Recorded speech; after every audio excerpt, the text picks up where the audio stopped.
এখানে অনেক কুতর্কীরা কুতর্ক করে। দুইটা পরম্পরা আছে, একটা হলো পরম্পরা ভাগবত পরম্পরা, আর একটা হচ্ছে আপনার ব্যক্তি পরম্পরা। তো এখন ব্যাপার হচ্ছে আমাদের ভিতরে অনেক কুতর্কী আছে, প্রযুক্তি দিয়া অনেক সময় বিভ্রান্ত করার চেষ্টা করে। তো বস্তুত অর্থে দুটো পরম্পরাই ঠিক রয়েছে, বুঝলেন।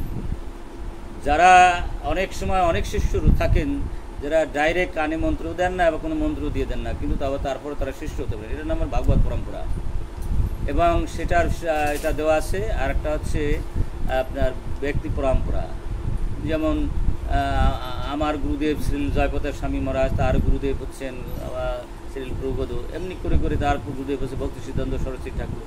কিন্তু কোথাও কোথাও দেখা যায় এরকম পরম্পরা নাই, কিন্তু দেখা যায় ভাগবতের মাধ্যমে তারা শিষ্যত্ব গ্রহণ করেছেন, তাদের ভাগবত পরম্পরা। তো এইভাবে পরম্পরা থাকা দরকার রয়েছে।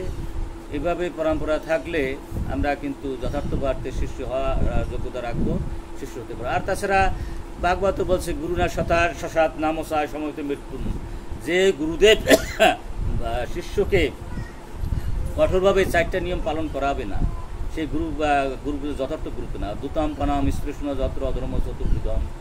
আর যদি শিষ্যকে এইভাবে শিক্ষানো না যায়, সয় সঙ্গ মদই, এই ভাগবতের এই শ্লোকগুলো যে শিক্ষা না দেওয়া যায়, সে যথার্থ গুরুদেব হওয়ার যোগ্যতা রাখে না।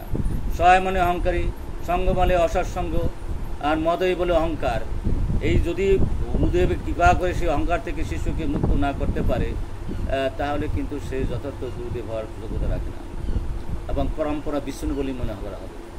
সুতরাং সেই হবে পরম্পরাযুক্ত, সেই হবে যথার্থ গুরুদেব, যিনি এইগুলো চূর্ণ বিচ্ছিন্ন করে দিয়ে পরম্পরায় যুক্ত করে দিতে পারে। হয়তো ভাগবত পরম্পরা, নয়তো ব্যক্তি পরম্পরা। এই দুইটা পরম্পরা থাকলেই যথার্থ অর্থেই গুরু হওয়ার যোগ্যতা সে রাখে। হরে কৃষ্ণ।